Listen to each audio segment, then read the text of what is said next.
आज सारी पब्लिक के सामने मैं डिक्लेयर करता हूँ, अगर पाकिस्तान गवर्नमेंट हमें सपोर्ट करे, हम मुसलमान बनने के लिए तैयार हैं और पाकिस्तान जाने के लिए भी तैयार हैं।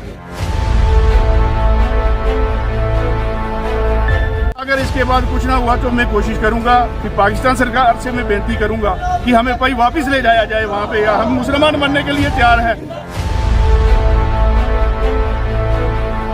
गवर्नमेंट से हम दरखास्त करते हैं कि अगर आप इंसाफ नहीं दे सकते, हमें कम से कम ऐसा काम करो 36 या 384 फैमिली को पाकिस्तान भेज दो।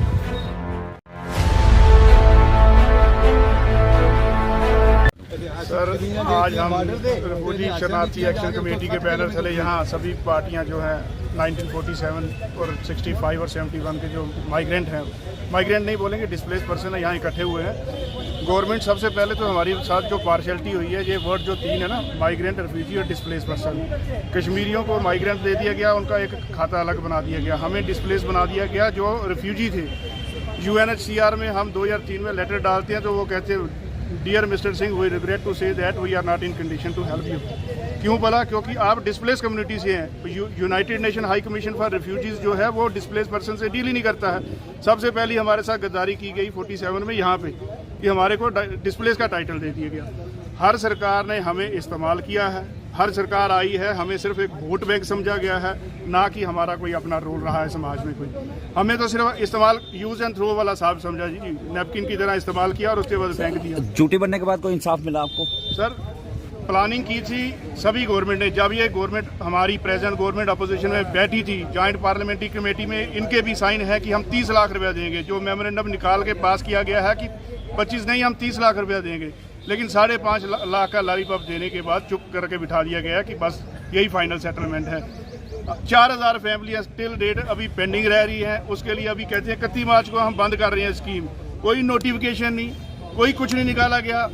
प्रेस रिलीज निकलती है मिनिस्ट्री ऑफ होम अफेयर से, कहते हैं कि हमें 2026 तक एक्सटेंड कर दी है।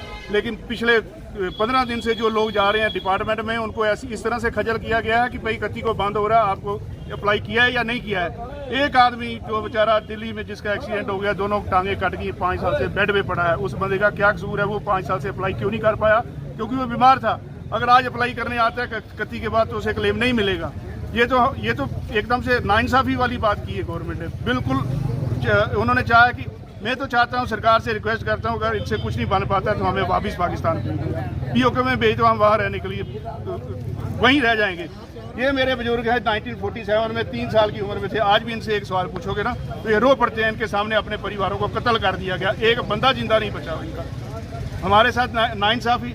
और ये जो कश्मीर फाइल की बात करते हैं, अगर दर्द उनका 100 आदमी मरने पर इतना है तो जिनका 40,000 मरा, तो उनके अंदर क्या है आज मानिए। अगर उनसे सवाल पूछे जाएं तो उनके अंदर फट के निकलेगा बाहर, खून निकलेगा, उनकी आंखों में से आंसू नहीं निकलेंगे। हमारी 3rd जनरेशन है।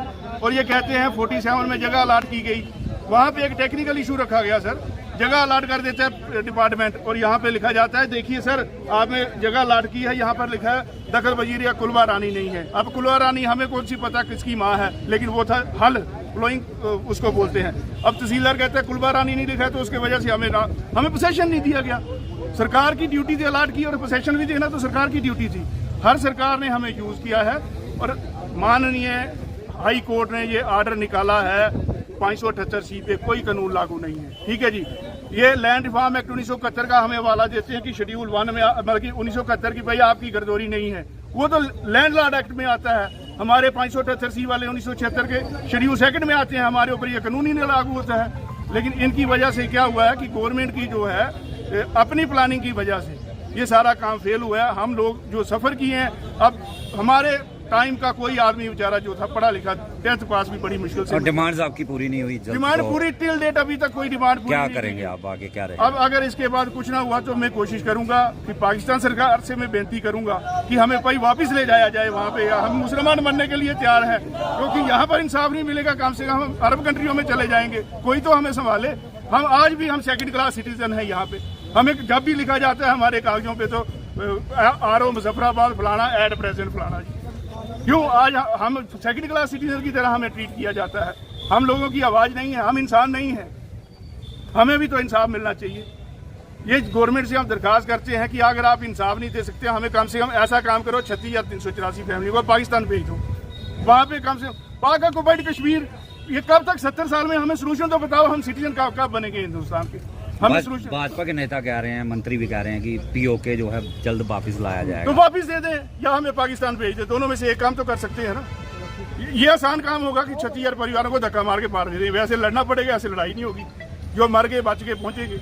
हम आज सारी पब्लिक के सामने मैं डिक्लेयर करता हूं, अगर पाकिस्तान गवर्नमेंट हमें सपोर्ट करे, हम मुसलमान बनने के लिए तैयार हैं और पाकिस्तान जाने के लिए भी तैयार हैं। हमें राजबाग में जो जगह अलाट की गई है, ये बात ध्यान से सुनिए, आबादी दे जगह को 2008 में इन्होंने ये गलत काम कर दिया, पटवारी और रेवेन्यू महकमे के। आज मैं 6 साल से इधर चक्कर काट रहा हूँ, पूरा गांव इन्होंने सरकार कर दिया है। कल डीसी साहब अपना जेसीबी लाएंगे और पूरा राजबाग तबाह कर देंगे। उनमें से सभी परिवार ये हैं जिनका आबादी दे काट के, और लंगर साहब यहाँ पे थे डीसी, उन्होंने ऑर्डर पे रखी हुई फाइल 4 साल। क्या अभी सौतेला व्यवहार है आपके साथ, क्या देखते हैं? सौतेला व्यवहार नहीं है, उससे भी बदतर है जी। हम तो कहते हैं कि हमें वापस भेज दिया जाए, हम अपने इलाके में जाने के लिए तैयार हैं।